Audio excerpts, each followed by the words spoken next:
iyadoo dagaalku u dhexeeya dowladaha Ukraine iyo Ruushka uu galay maalintiisii saddexaad isla markaana uu sii xoogaysanayo ayaa waxaa laga soo warinayaa halkaasi khasaaraha oo intii hore ka sii baahay. ciidamada dowladda Ukraine oo taangiyada noocyadooda kala duwan wata ayaa gaaf wareegaya jiha kasta oo caasimadda Kiev ah si ay amnigeeda u sugaan maadaama uu madaxweynaha dalkaasi Zelensky uu ku sugan yahay caasimadda Kiev.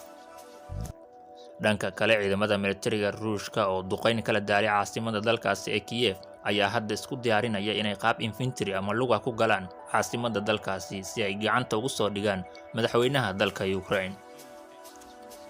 shacabka dowladda Ukraine oo labadii maalmood ee lasoo dhaafay aad uga sarakacayay ama uga barakacayay dalkaasi ayaa bilaabay inay gacanta u haatiyaan gawaarida gaarka loo leeyahay ee ku sii jeeda dalalka jaarka la ah Ukraine si ay halkaasi uga cararaan maadaama ay boosas ka waayeen tareenadii iyo basaskii u bixi jiray dalalkaasi.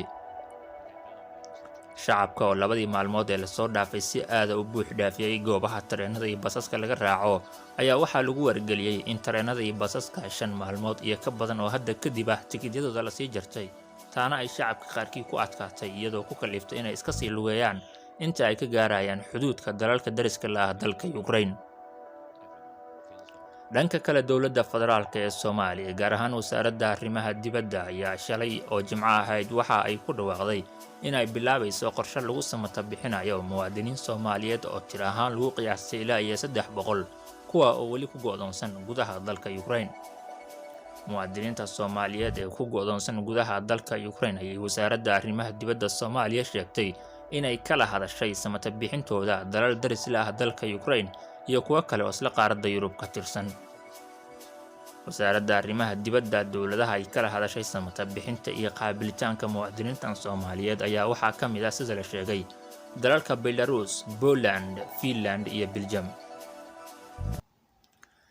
shalay gelinkii dambe oo Jimcaha isla warqad ka soo baxday wasaaradda arrimaha dibadda Soomaaliya ayaa lagu soo xardhay telefono iyo goobo laga xiriiri karo safaaradda dowladda Soomaaliya ay ku leedahay magaalada Brussels ee xarunta dalka Belgiumka. dowladda Poland ayaa ilaa haatan qaabishay in ka badan 2 milyan oo shacab ah oo isugu jira Ukrainian iyo kuwa kale kuwaas oo ka soo barakacay kana soo cararay colaadda culus ee hadda ka aloolsan gudaha dalkaasi Ukraine.